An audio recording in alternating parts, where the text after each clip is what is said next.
He's received contributions from 44 billionaires. Pete, on the other hand, is trailing, Pete. You only got 39 billionaires contributing. So last night was the December Democratic debate, and it was probably the best debate so far. The questions were largely solid. I think every candidate, for the most part, except for one person, had their best performance so far. But so I'm going to have more of a breakdown in a different video, and I'm going to cover more clips as well. But I want to cover what I think is the biggest moment of the night, or maybe the best moment of the night. And that's when Bernie Sanders went after Joe Biden and Pete Buttigieg over where they get their money from. Watch. I am rather proud, maybe, I don't know, the only candidate up here doesn't have any billionaire contributions. But you know what I do have? We have received more contributions from more individuals than any candidate in the history of the United States of America at this point in an election, averaging $18 apiece. Now, there's a real competition going on up here. My good friend Joe, and he is a good friend, he's received contributions from 44 billionaires. Pete, on the other hand, is trailing, Pete. You only got 39 billionaires contributing. So, Pete, we look forward to you. I know you're an energetic guy and a competitive guy to see if you can take on Joe on that issue. But what is not a laughing matter, my friends, this is why 3 people own more wealth than the bottom half. This is why Amazon and other major corporations pay 0 in federal taxes. We need to get money out of politics. We should run our campaigns on that basis. Thank you, Senator Sanders. That was fantastic. I couldn't have put it any better myself. I mean, this is the way he connected it. First, he starts off by talking about his own fundraising and how he's breaking records, how he has the most individual donors by far, the most individual donations by far. By the way, Bernie Sanders hit 1 million individual donors back in September. That's a record that he broke. He broke his own 2016 record, which broke Barack Obama's 2008 record. He broke that record in September. Nobody has even hit 1 million individual donors yet. Bernie hit that in September. And he also broke the record in terms of individual donations. So over 4 million individual donations. Again, nobody even comes close. He also has the most volunteers, but that gets into a whole other discussion. Basically, Bernie Sanders has this real grassroots movement from all across the country. Whereas Joe Biden, Pete Buttigieg, their money's coming from private fundraisers, wealthy donors, and yes, of course, they're also taking individual donations. But what happens with these private fundraisers and getting money from these wealthy donors is they have face-to-face time with these wealthy donors. So it's not like, you know, these billionaires are going online and sending Joe Biden $2,000. No, they're meeting with Joe Biden and Pete Buttigieg face-to-face. And that has a direct impact on policy. It has a direct impact on, you know, say they become president, Joe Biden or Pete Buttigieg. Now these wealthy donors that they have a relationship with, well, they're going to want something in return.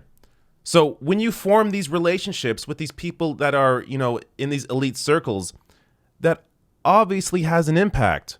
I mean, it's human nature. You're affected by your environment, your surroundings. So Bernie Sanders, knowing that, he doesn't put himself in there. He doesn't do that at all because he knows that money has a corrupting influence, even if you don't want it to. So he brings in, Bernie discusses how he's raising his money, brings in and makes a funny comment about how there's a competition going on up here between, you know, Pete Buttigieg and Biden and others about who's going to have the most billionaire donors. Hilarious. And then he brings it all home by connecting it to policy and discussing how this is why, you know, massive corporations like Amazon pay 0 in taxes because they have this influence on politicians. Just totally brilliant. This is clearly the best moment of the night. And just to back up what Bernie was saying, so Bernie got his numbers from this Forbes analysis. So this Forbes analysis tracking billionaire donations over time. So funny enough, Cory Booker, who wasn't on stage, actually has the most billionaire donors at 45. Joe Biden at 44. And Pete Buttigieg, he is doing a little better now in the competition with up 1 from 39 to 40 billionaire donors. So look, in addition to this discussion, Bernie Sanders is also best poised to defeat Donald Trump. On Election Day in 2016, Bernie was beating Trump by 12 points, while Hillary lost. Now, I know Hillary won the popular vote, but she was nowhere near Bernie's gap against Donald Trump. She was nowhere near that 12 points that Bernie had over Trump. So this is somebody who brings out the typical non-voters, brings out young people, brings out independents. That's where Bernie's base is. Like this idea, you're not going to be getting many Trump voters. You're not going to be getting many conservatives in the general election. The strong Trump base, they're going to go out and vote for Trump regardless. You're not going to pull a Trump voter over with Joe Biden. That's not going to happen. But there are countless discussions that I've seen where people have talked to Trump voters, and Trump voters say, well, I would have voted for Bernie Sanders. Now, at the same time, I'm not saying chase after those voters. What you actually need to rely on are the people that did not come out and vote in 2016. So Joe Biden is not going to bring out young people, obviously. Joe Biden is not going to bring out many independents. Joe Biden is not going to bring out your typical non-voters. Bernie Sanders brings those people out. So people ask, well, if Bernie Sanders was so great, then why couldn't he win the primary against Hillary Clinton? Primaries are a different process. A lot of them are closed. You have to be registered Democrats to vote in many of the primaries. Not to mention, Bernie was in the process of building his name recognition. So 4 years later or 3 years later, people know who Bernie Sanders is now. But back then, he was still building that up. So you have him in the process of building that up, in addition to dealing with these states that many of them are closed or semi-closed. You have to be registered by a certain date and all this crap. That a lot of your typical non-voter doesn't come out and vote in a primary, but they come out and vote in a general election. The discussion's over. If you actually have the data, if you actually know the information, you actually see how well Bernie has been performing against Trump for the past 5 years, ever since polling began against Bernie, between Bernie and Trump. Bernie has been just completely destroying him. Like, you look at that, you look at Bernie's fundraising. Bernie's out fundraising Trump. He's the only candidate on stage. He should have mentioned that as well. The only candidate on stage or in the race out fundraising Trump.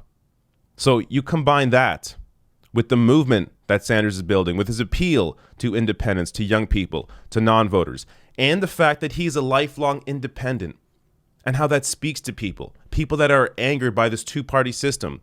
Bernie is willing to call out the establishment in both parties. That is incredibly appealing to non-voters who have become disillusioned by the system.